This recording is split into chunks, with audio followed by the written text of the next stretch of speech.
نحمده ونستعينه ونستغفره ونؤمن به ونتوكل عليه ونعوذ بالله من شرور أنفسنا ومن سيئات أعمالنا من يهده الله فلا مضل له ومن يضلله فلا هادي له ونشهد أن لا إله إلا الله وحده لا شريك له ونشهد أن سيدنا وسندنا وشفيعنا ومولانا محمدا عبده ورسوله صلى الله تعالى عليه وعلى آله وصحابه وبارك وسلم تسليما كثيرا كثيرا. أما بعد قال الله تبارك وتعالى في الكلام المجيد والفرقان الحميد فأعوذ بالله من الشيطان الرجيم وننزل من القرآن ما هو شفاء ورحمة للمؤمنين ولا يزيد الظالمين إلا خسارا. وقال النبي صلى الله عليه وسلم إن الله يرفع بهذا الكتاب أقواما ويدع به آخرين. صدق الله العظيم وصدق رسوله النبي الكريم ونحن على ذلك لمن الشاهدين والشاكرين والحمد لله رب العالمين. میرے بھائیوں، دوستوں اور بزرگوں، میرے آپ حضرات کے سامنے قرآن مجید کی ایک آیت تلاوت کی اور حدیث مبارکہ پڑھی. دراصل یہ قرآن مجید ہی کے متعلق ہے کہ قرآن کریم یہ اللہ رب العزت کی ایک عظیم الشان کتاب ہے اور ہمارے آقا تاجدار مدینہ حبیب کبریا حضرت محمد مصطفیٰ صلی اللہ علیہ وسلم کا ایک عظیم معجزہ ہے. قرآن جو اللہ کے نبی علیہ السلام کو دیا گیا ہے، آپ پر جو قرآن اترا ہے، یہ آپ کا ایک بہت بڑا معجزہ ہے اور یہ ہدایت دینے والی کتاب ہے کہ اس قرآن کے ذریعے سے اللہ رب العزت قوموں کو ہدایت عطا فرماتے ہیں اور یہ قرآن کریم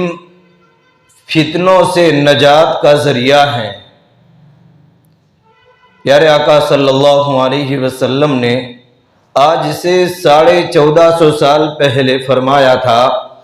کہ عنقریب بہت سارے فتنے آئیں گے، عنقریب بہت سارے فتنے آئیں گے. پوچھا گیا، صحابہ نے پوچھا، یا رسول اللہ صلی اللہ علیہ وسلم، ان فتنوں سے بچاؤ کا راستہ اور طریقہ کیا ہے؟ آپ صلی اللہ علیہ وسلم نے فرمایا کہ قرآن کریم کو پڑھنا، اس پر عمل کرنا اور ان کے حلال کو حلال سمجھنا، حرام کو حرام سمجھنا اور ان کے احکامات کے اوپر عمل کرنا. قرآن کی جو باتیں ہیں ان کو مضبوطی کے ساتھ میں تھام لینا، یہ فتنوں سے بچاؤ کا راستہ ہے. کہ اس کے علاوہ فتنے سے بچنے کے لیے دوسرے طریقے، دوسرے راستے اختیار کریں گے تو فتنوں سے نہیں بچیں گے. اس لیے کہ قرآن کریم میں جو گزشتہ چیزیں ہوئی ہیں اور جو گزشتہ واقعات ہوئے ہیں تمام کو بیان کر دیا گیا ہے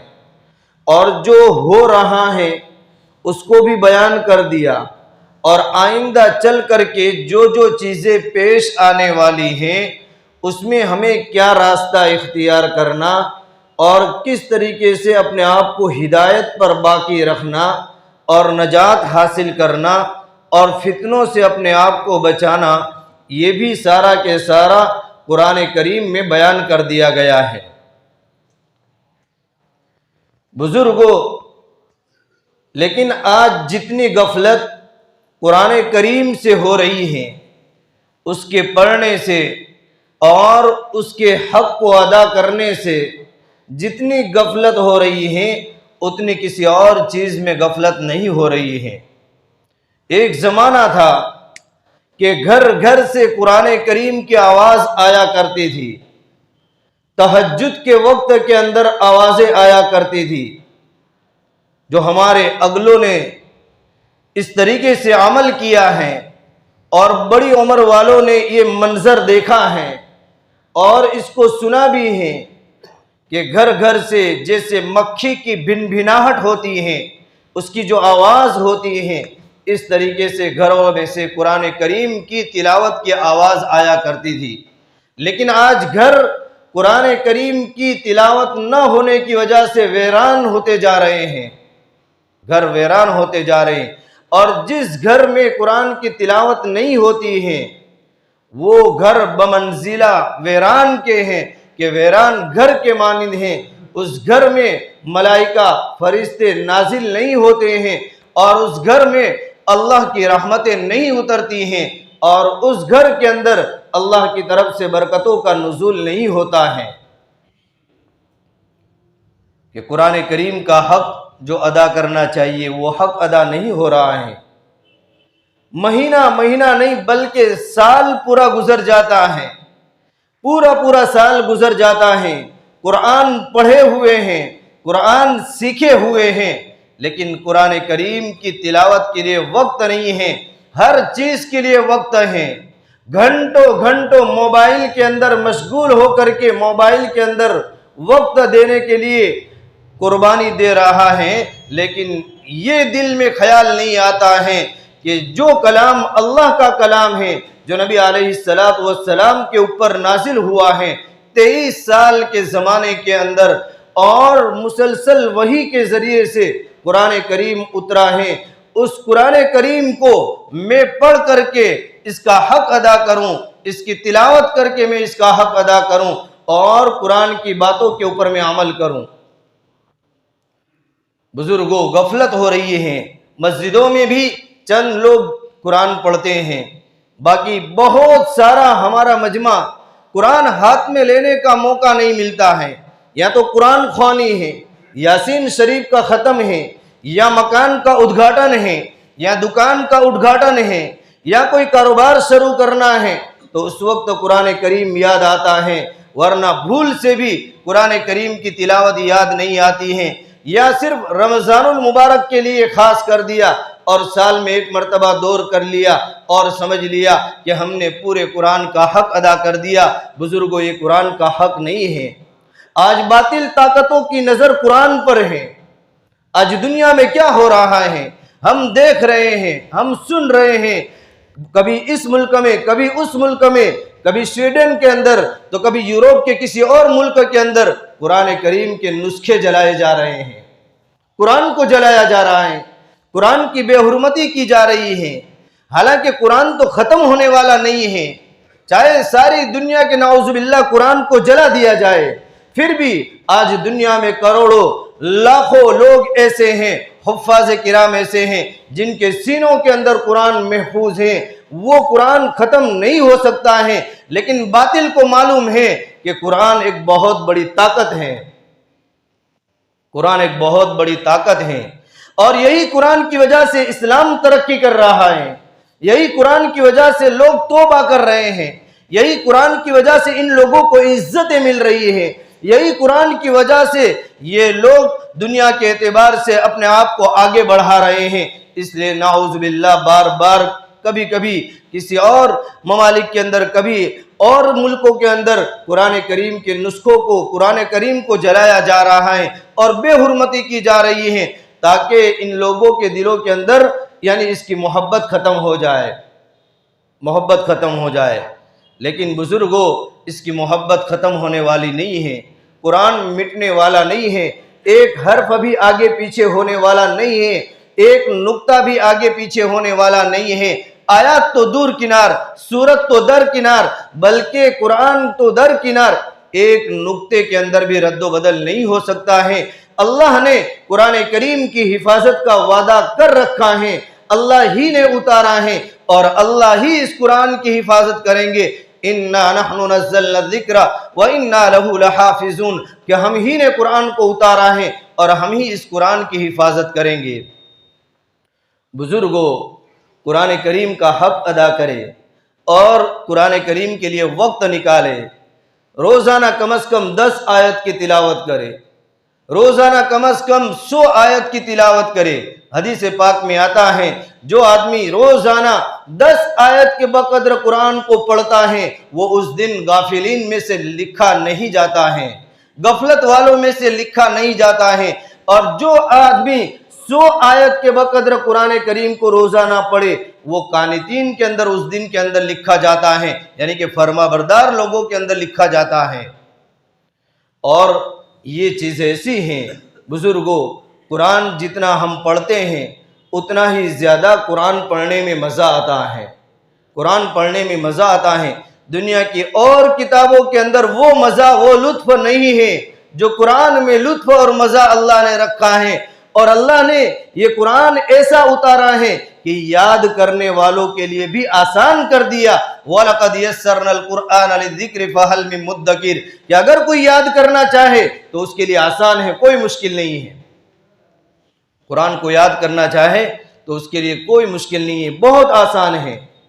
اور قرآن میں اللہ نے وہ کشش رکھی ہے، وہ جاذبیت رکھی ہے کہ دلوں کو کھینچتا ہے۔ ایک مرتبہ پڑھو آپ نہیں اکتائیں گے، 10 مرتبہ پڑھو اکتائیں گے نہیں، تھکیں گے نہیں، بلکہ اور زیادہ قرآن کے اندر آپ کو لطف آئے گا، مزہ آئے گا کہ بار بار اس قرآن کو پڑھتے رہے، بار بار اس قرآن کو پڑھتے رہے۔ اور جب قرآن کی تلاوت ہوتی ہے تو اللہ کی طرف سے رحمتوں کی بارش ہوتی ہے، برکتوں کا نزول ہوتا ہے، اور جس جگہ کے اوپر قرآن کی تلاوت ہوتی ہے اس جگہ سے شیاطین بھاگ جاتے ہیں۔ آج بزرگوں گھر میں سب چیزیں ہیں لیکن قرآن کی تلاوت نہیں ہے، گھر میں دین نہیں ہے، جس کی وجہ سے گھر میں سب کچھ ہونے کے باوجود بھی اللہ کی رحمتیں اور برکتیں نہ اترنے کی وجہ سے گھر جہنم بنا ہوا ہے، گھر جہنم بنا ہوا ہے۔ بے چینی بڑھ رہی ہے، پریشانیاں بڑھ رہی ہیں، الجھنیں بڑھ رہی ہیں، اور قلبی سکون ختم ہوتا جا رہا ہے، دلوں میں نفرتیں پیدا ہوتی جا رہی ہیں، اس لیے کہ اللہ کی رحمتیں اترتی نہیں ہیں، اللہ کی رحمت نہیں اترتی ہیں۔ قرآن کریم بزرگ دوستو، اللہ نے جو کتاب ہمیں عطا فرمائی ہے یہ ایسی کتاب ہے کہ اس کتاب کے ذریعے سے اللہ عزت کی چوٹیوں کے اوپر ہمیں کھڑا فرمائیں گے، جبکہ قرآن کو سیکھا جائے گا، پڑھا جائے گا اور اس پر عمل کیا جائے گا۔ اور جب قرآن کو نہیں پڑھا جائے گا اور اس کا حق ادا نہیں کیا جائے گا تو پھر یہ قرآن کے اوپر عمل نہ کرنے کی وجہ سے اللہ رب العزت اس آدمی کو گرا دیتے ہیں، اس آدمی کو گرا دیتے ہیں۔ ان اللہ یرفع بہذا الکتاب اقواما ویضع بہ آخرین، کہ بہت سو کو اونچا کرتے ہیں اور بہت سو کو گراتے ہیں، جو اس پر عمل کرتے ہیں، پڑھتے ہیں، سیکھتے ہیں، اور جو نہیں عمل کرتے ہیں تو اللہ رب العزت کے وہاں پر اس کا مقام نہیں ہے۔ اور قرآن کریم بزرگوں اور دوستو یہ کوئی معمولی کتاب نہیں ہے، کیسی عظیم الشان کتاب ہے۔ ایک صحابی رضی اللہ تعالیٰ عنہ تہجد کے اندر قرآن کریم پڑھ رہے تھے، تہجد کی نماز کے اندر، رات کے وقت کے اندر تہجد کی نماز میں قرآن کریم پڑھ رہے تھے، زور سے پڑھ رہے تھے۔ تہجد کے اندر آہستہ بھی قرآن پڑھ سکتے ہیں اور آواز سے بھی قرآن پڑھ سکتے ہیں تہجد کے اندر۔ تو وہ قرآن کریم تہجد کی نماز کے اندر تھوڑی آواز سے پڑھ رہے تھے، اور سامنے ان کے گھر کے اندر چارپائی کے اوپر ایک بچہ لیٹا ہوا تھا، ان کا بچہ، اور ایک طرف ان کا گھوڑا بندھا ہوا تھا۔ جب یہ قرآن پڑھ رہے تھے تو ان کی تلاوت کی وجہ سے ان کا گھوڑا بدکنے لگا، چھلانگ مارنے لگا، تو انہوں نے اپنی قرآن کی تلاوت کو آہستہ کر دیا۔ ان کو ڈر ہو گیا کہ میں اور زیادہ قرآن کو زور سے پڑھوں گا تو یہ گھوڑا اور زیادہ چھلانگ لگائے گا، کودکا مارے گا اور بچے کو تکلیف پہنچ جائے گی، اس لیے انہوں نے اپنی قرات کو، قرآن کو آہستہ کر دیا، یہاں تک کہ وہ تہجد پڑھتے رہے اور جب تہجد کی نماز کو ختم کیا اور دعا کے لیے ہاتھ اٹھائے تو انہوں نے، وہ صحابی رضی اللہ تعالی عنہ نے کیا دیکھا کہ کچھ روشنیاں ہیں ستاروں کے مانند کہ جو آسمان کی طرف جا رہی ہیں، آسمان کی طرف ستاروں کے مانند روشنیاں جا رہی ہیں۔ اس طریقے سے یہ منظر وہ صحابی رضی اللہ تعالیٰ عنہ دیکھتے رہے۔ صبح ہوئی اور جب آپ اللہ کے نبی علیہ السلام کے پاس آئے اور آپ نے پوری کارگزاری سنائی کہ یہ رات کا منظر تھا، بچہ لیٹا ہوا تھا، گھوڑا بندھا ہوا تھا، تہجد میں پڑھ رہا تھا اور پھر دعا کے وقت کچھ روشنیاں آسمان کی طرف جا رہی تھی، یہ کیا بات ہے؟ اللہ کے نبی علیہ السلام نے فرمایا کہ جب تم قرآن پڑھ رہے تھے تو آسمان کے فرشتے تمہارے قرآن کو سننے کے لیے زمین کے اوپر اترے تھے۔ اگر تم اس طریقے سے آواز کے ساتھ کے اندر قرآن کو پڑھتے رہتے تو آج مدینہ کے لوگ اپنی آنکھوں سے فرشتوں کو دیکھ لیتے، مدینہ کے لوگ اپنی آنکھوں سے فرشتوں کی زیارت کر لیتے کہ قرآن، اللہ کا قرآن سننے کے لیے فرشتے اترے تھے۔ وہ روشنیاں جو آسمان کی طرف جا رہی تھی وہ اللہ کے فرشتے تھے جو آسمان سے تمہارے قرآن کریم کی تلاوت کو سننے کے لیے آئے ہوئے تھے۔ تو بزرگوں، یہ قرآن کریم جو اللہ نے ہمیں کتاب عطا فرمائی ہے، اس کو ہم چند دنوں کے لیے خاص نہ کریں، ہم خود سیکھنے کی فکر کریں، اپنے بچوں کو سکھائے اور اپنے بچوں کو اس کا حافظ بنائے۔ اور بہت بڑا مقام ہے حافظ قرآن بنانے کا کہ جو کوئی اپنے بچے کو حافظ قرآن بناتا ہے اور وہ اس کے اوپر عمل کرتا ہے، ان کی احکامات کے اوپر چلتا ہے، تو کل قیامت کے دن اس حافظ قرآن کے 10 ایسے آدمی جن کے اوپر جہنم واجب ہو چکی ہوگی، اللہ رب العزت اس حافظ قرآن کی برکت سے ان 10 جہنمیوں کو جہنم سے نجات عطا فرمائیں گے۔ اور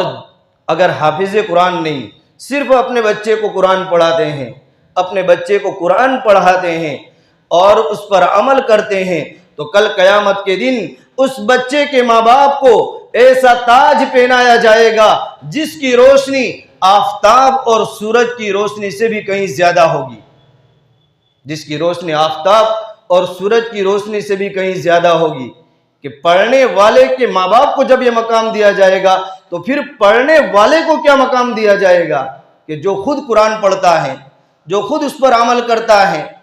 اور قرآن کریم ہمارے پاس میں بزرگوں جو پہنچا ہے بڑی محنتوں کے بعد کے اندر، بڑے مجاہدوں کے بعد کے اندر، بڑی تکلیفوں کے بعد کے اندر، ایک ایک آیت حاصل کرنے کے لیے صحابہ نے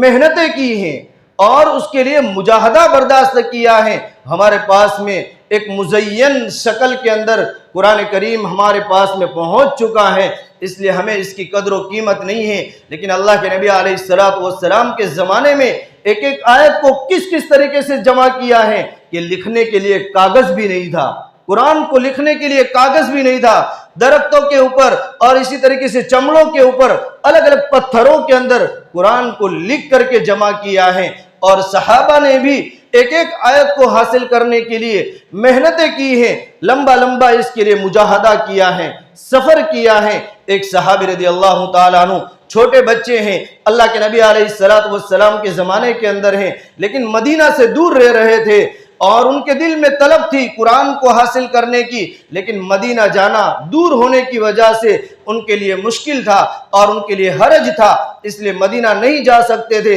تو جو قافلے مدینہ منورہ سے ان کے پاس سے گزرتے، ان کے علاقے سے گزرتے، جو قافلے مدینے سے آتے تھے اور ان کے پاس سے گزرتے، ان سے پوچھتے، وہ صحابی چھوٹے بچے ہیں، اللہ کے نبی علیہ السلام کے زمانے کے اندر ہیں، وہ پوچھتے ہیں کہ آپ مدینے سے آ رہے ہو، کیا تمہیں کوئی قرآن کی آیت معلوم ہے؟